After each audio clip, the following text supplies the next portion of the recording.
네, 인사하겠습니다. 반갑습니다. 사랑합니다.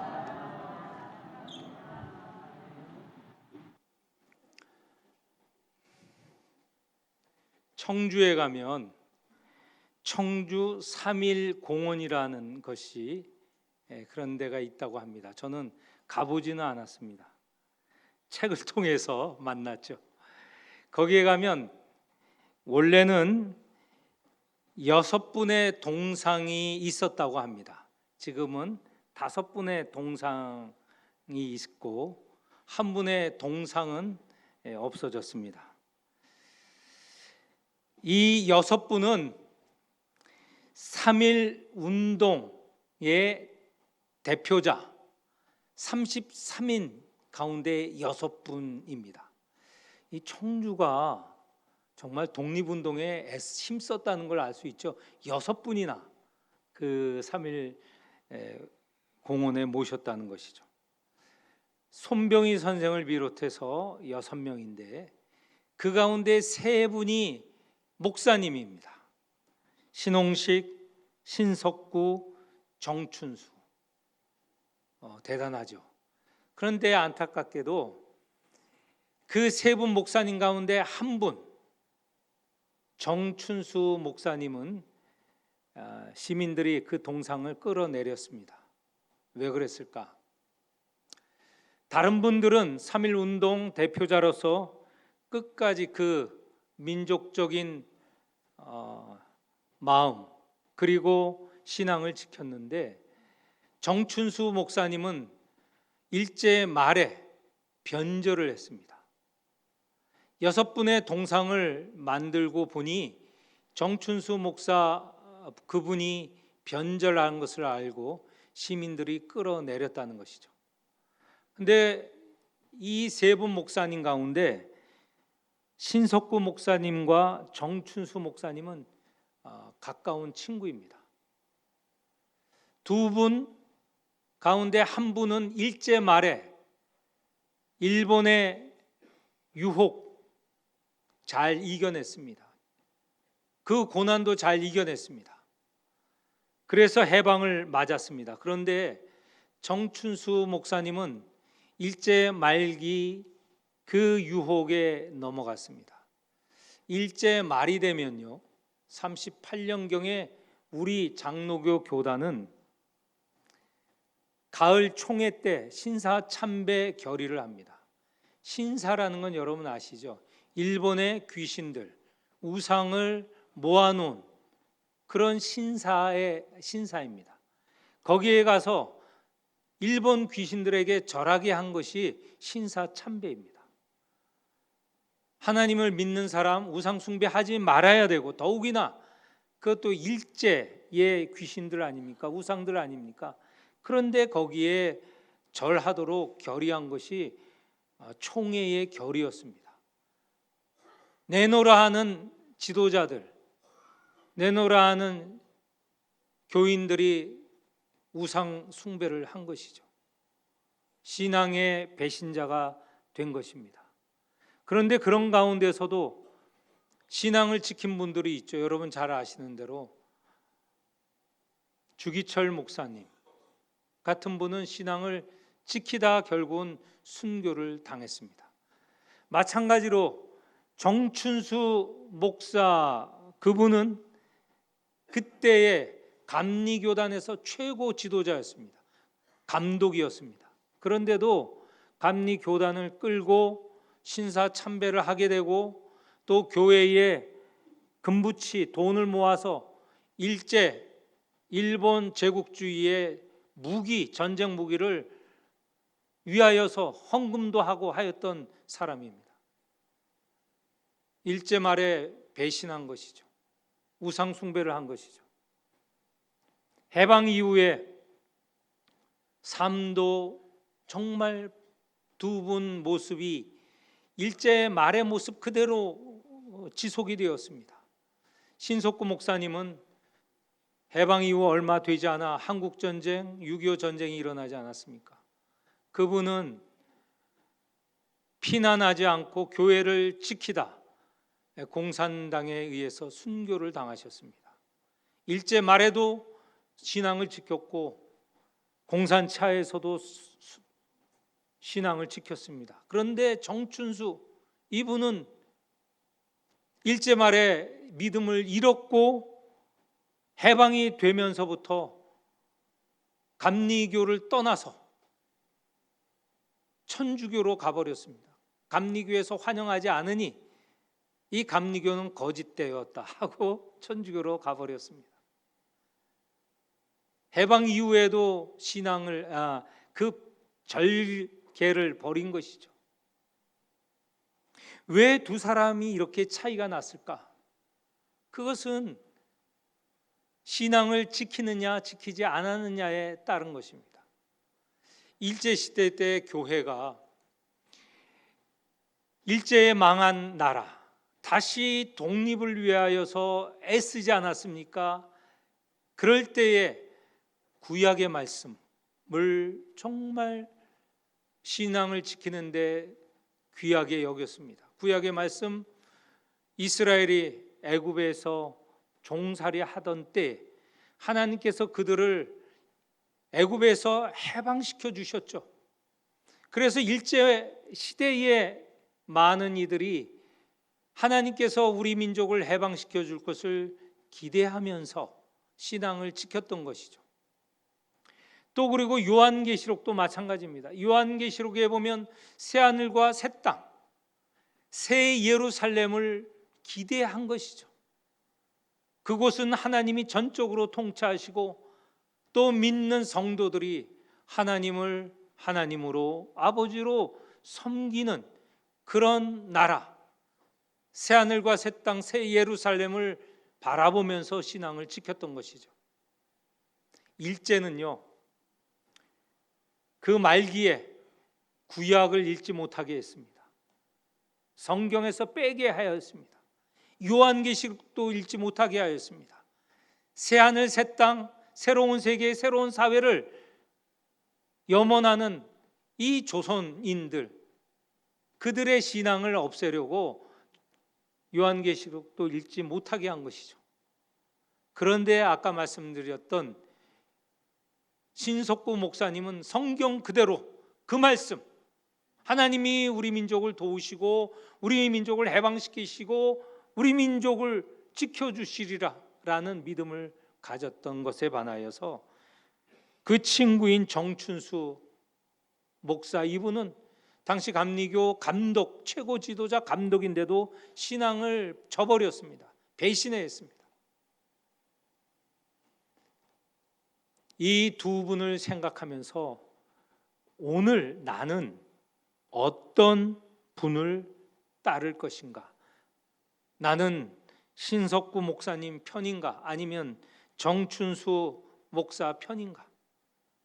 우리가 현재를 살아가면서 많은 도전, 유혹을 받습니다. 그 도전과 유혹을 이길 수 있는 것, 새하늘과 새 땅, 새 예루살렘에 대한 믿음이 있어야 지킬 수 있는 것이죠. 이런 새로운 사회를 갈망할 때 우리는 신앙을 지킬 수 있는 것입니다. 이런 새로운 사회에 대한 믿음이 없으면 세상이 가는 방향대로 가게 마련입니다. 생각 없이 살면, 믿음 없이 살면 세상이 사는 방식대로 살아갈 수밖에 없습니다. 말씀을 근거로 이 요한계시록에서 주시는 새 하늘과 새 땅, 새 예루살렘, 새로운 사회를 우리가 믿었고 그것을 마음에 새겨야 하나님의 말씀과 뜻대로 살아갈 수 있는 것이죠. 그리하여서 오늘 날도 이 요한계시록은 너무 중요한 말씀입니다. 요한계시록이 주어진 시대, 로마 제국 시대에 많은 이들이 좌절하고 고난받을 때, 그때 이 요한계시록은 그들에게 위로가 되고 희망이 되어서 믿음을 지킬 수 있었던 것입니다.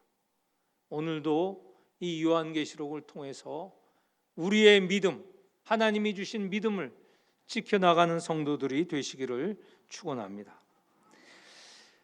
이미 앞서서 여러 차례 말씀을 드려서 앞 말씀은 다시 요약하거나 하지 않겠습니다. 오늘 읽은 22장 1절서부터 7절은 사실은 21장서부터 보아야 됩니다. 새하늘과 새 땅, 다시 말해서 새 예루살렘은 어떤 모습을 띠는가? 이 새 예루살렘은 사람들이 이루는 사회, 이루는 세상이 아닙니다. 하나님께서 우리에게 보내주시는 그런 세상입니다. 새하늘과 새 땅이라는 것이죠. 21장 1절에 보니, 2절에 보니 거룩한 성 새 예루살렘이 하나님께로부터 하늘에서 내려오니, 이 새 예루살렘은 하나님께서 하늘로부터 내려주신다는 것이죠. 10절에도 그 말씀이 있습니다. 하나님께로부터 하늘에서 내려오는 거룩한 성 예루살렘을 보니, 그래서 새 예루살렘은 사람이 꿈꾸는 그런 유토피아도 아니고 사람이 만들어가는 세상도 아니고 하나님께서 보내주시는, 만드시는, 하나님께서 이루시는 세상이라는 것이죠. 우리는 이것을 기억해야 됩니다. 내가 새로운 세상을 만들려고 노력한다, 다 헛된 일입니다. 인간이 그동안 이상적인 사회, 유토피아를 만들려고 애썼지만 유토피아라는 게 무슨 뜻이냐면 유라는 게 없다는 것입니다. 토포스는 장소라는 것이에요. 토피아는. 그러니까 없는 장소를 기대하는 것, 그 쓸데없는 노력 아닙니까? 정말 많은 노력을 했지만 이루지 못했습니다. 그러나 어느 한 시기 하나님께서 새하늘, 새 땅, 새 예루살렘을 이 땅에 보내주실 것입니다. 거기서 우리는 하나님과 영원히 살 것이다 라는 것입니다. 하나님이 약속하시는 이 새 예루살렘, 그것의 가장 큰 특징은 무엇인가? 하나님이 믿는 이의 성도들의 하나님이 되시고 아버지가 되시고, 성도들은 하나님의 백성이 되고 자식이 된다는 거예요. 하나님과 하나님을 믿는 백성 사이의 관계, 이 관계가 새로워지고 영원해 간다는 것이죠. 영원하다는 것이죠. 구약에서도 보면 계속 구약의 말씀 가운데 가장 중요한 것은 언약입니다. 언약이라는 것은 하나님께서 이스라엘의 하나님이 되시고 이스라엘은 하나님의 백성이 된다는 이 관계가 언약입니다. 말씀의 약속이죠. 신약에서도 마찬가지입니다. 하나님과 믿는 이들이 서로 아버지와 자식의 관계를 이루는 것인데, 그것은 다름이 아닌 우리 주 예수 그리스도가 이루시는 것이에요. 예수 그리스도가 이 땅에 오셔서 십자가에 달리시고 피 흘려 이루시는 목적이 무엇이냐? 하나님이 우리의 하나님이 되시고 우리는 하나님의 자녀가 되는 그런 관계를 이루시는 거예요. 그게 진정한 화해, 평화이고 그것이 진정한 사랑과 은혜이죠. 그러니 신구약 전체적으로 가장 중요한 내용은 하나님이 우리의 하나님 아버지가 되시고 우리는 하나님의 백성 자녀가 된다는 말씀이에요. 이것이 성경의 가장 중요한 내용입니다. 그런데 새하늘이 이 땅에 임하게 되면 영원히 우리는 하나님과 우리 사이는 바로 언약 관계가 이루어지고 영원히 지속이 된다는 겁니다. 새 예루살렘이 오면 하나님을 우리 모두가 아버지로 부를 것입니다. 그때 우리는 하나님의 사랑받는 아들이 되고 딸들이 될 것입니다. 그 관계가 영원할 것이라는 것이죠. 그리고 이렇게 이루어진 새 예루살렘에서 우리의 위치는 어떻게 되는가? 22장 3절에 보면 우리는 그분을 영원히 섬길 것입니다. 영원히 섬긴다는 것은 영원히 예배드린다는 말과 같습니다. 여러분 지금 예배를 어떻게 드리고 계십니까? 예배 드리는데 짜증나고 하품나고 지겹고 고통스러우면 앞으로 새 예루살렘에서 여러분은 영원히 짜증나고 졸리고 그럴 것입니다. 그걸 원하세요? 이 예배가 행복하고 기뻐야 앞으로 새 예루살렘에서 우리는 영원히 하나님을 예배할 때 행복과 기쁨을 누릴 것입니다. 어떤 예배를 드리겠습니까? 정신을 바짝 차리시고 이 예배에 참여함으로 아버지이신 하나님을 만나고, 그 아버지는 보통 아버지세요. 온 세상을 만드시고 보존하시고 우리에게 은혜와 사랑을 한없이 베풀어 주시는 그런 자비하시고 인애하신 아버지 아니세요? 그 아버지를 영원히 우리가 기뻐하고 찬양한다는 것은 얼마나 큰 행복이 되겠습니까? 우리가 새 예루살렘에서 그런 삶을 살아간다는 것이죠. 그리고 우리는 하나님의 얼굴을 늘 볼 것이에요. 가까이 친밀하게 볼 것입니다. 구약에서 하나님의 얼굴을 본 사람은 한 사람도 없어요. 하나님은 거룩하시고, 한 분이 한 사람이 있긴 있었는데 아담과 하와는 어떻게 직접 뵀는지는 잘 모르겠어요. 그런데 그 이후에 이 사람은 하나님의 얼굴을 직접 볼 수가 없어요. 거룩하신 하나님의 얼굴을 볼 거룩한 사람이 없다는 거예요. 다 죄를 졌고 죄에 물들어 있기 때문에 거룩한 하나님을 보면 죽음에 이르게 됩니다. 그래서 구약에서는 하나님 얼굴을 뵌 사람이 없어요. 신약에는 어떨까요? 지금 우리는 어떨까요? 우리는 하나님의 얼굴을 봅니다. 누구를 통해서? 예수 그리스도를 통해서. 예수 그리스도라는 길을 통해서 하나님을 만나고, 예수 그리스도라는 문을 통해서 그 문을 지나 하나님을 만나는 것이죠. 그런데 여전히 우리에게도 죄가 지금 우리 마음, 우리 생각을 물들여 있기 때문에 하나님을 지금의 거울처럼 똑똑하게 보지를 못하죠. 옛날 이 시대의 거울을 보는 것처럼 희미하게 봅니다. 희미하게 보는 것이죠. 옛날 거울은요, 청동 거울이었어요. 아무리 청동을 닦아도 그 청동 거울을 보면 희미하게 얼굴이 보여요. 지금 지상에서는 그렇게 보는데 앞으로 새 하늘에 들어가 우리가 하나님을 뵐 때는 분명하게 또렷하게 볼 수 있다는 겁니다. 하나님을 본다는 기쁨 얼마나 큽니까? 제가 새벽 기도에서는 그 얼굴을 맞대는 기쁨에 대해서 말씀을 드렸는데, 그걸 말씀을 드리면 너무 예배가 길어져서 말씀을 못 드리는데, 단적으로 말씀을 드리면 사랑하는 연인들이 얼굴을 맞대고 있다는 게 얼마나 큰 행복입니까? 늘 보고 싶잖아요. 지금 인사하고 헤어졌는데 또 보고 싶은 게 연인들 아니에요? 연인들. 그처럼 하나님을 보는데 그 보는 하나님, 늘 기쁨이 있다는 것입니다. 또 하나 5절 끝부분에 22장 5절 끝부분에 보면 그들이 세세토록 왕노릇하리라.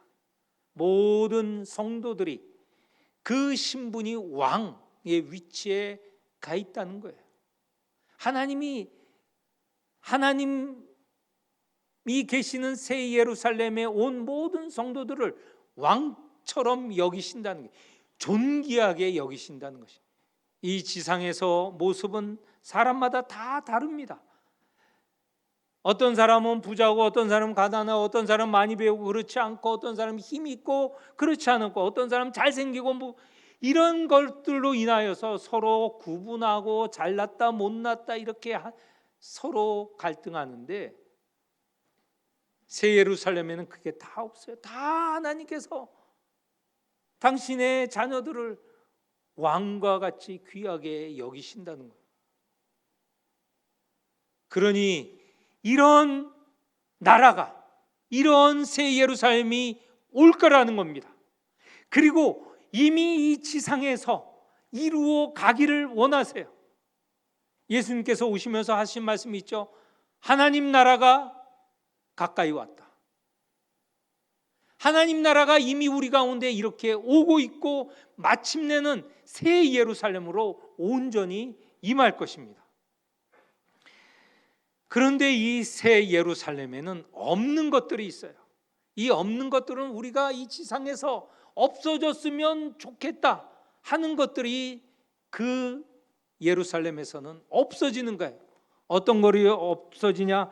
21장 4절에는 이런 것들이 없어집니다. 모든 눈물, 사망, 애통하는 것, 곡하는 것, 아픈 것 이런 게 다 없어지고 또한 22장 3절에 보면 다시는 저주가 없고 저주가 없는 것이죠. 하나님의 심판이 없는 것입니다. 이런 것들이 없는 것이 새 예루살렘입니다. 새 예루살렘은 영원한 행복, 안식이 주어지는 그런 사회라는 것입니다. 오늘 영광교회 성도 여러분, 우리 모두 하나님께서 이런 새 예루살렘을 준비해 두시고 우리에게 보내실 것입니다. 우리는 그곳에서 영원히 살아갈 것입니다. 이 믿음을 가지고 현재 지상에서 만나는 여러 도전, 유혹, 사탄의 힘에 지지 말고 저항하고 또 인내하고 믿음으로 사는 분들이 되시기를 축원합니다. 하나님 아버지, 요한계시록을 읽었습니다. 요한계시록의 말씀이 저희 마음에 새겨지고 믿게 하여 주옵소서.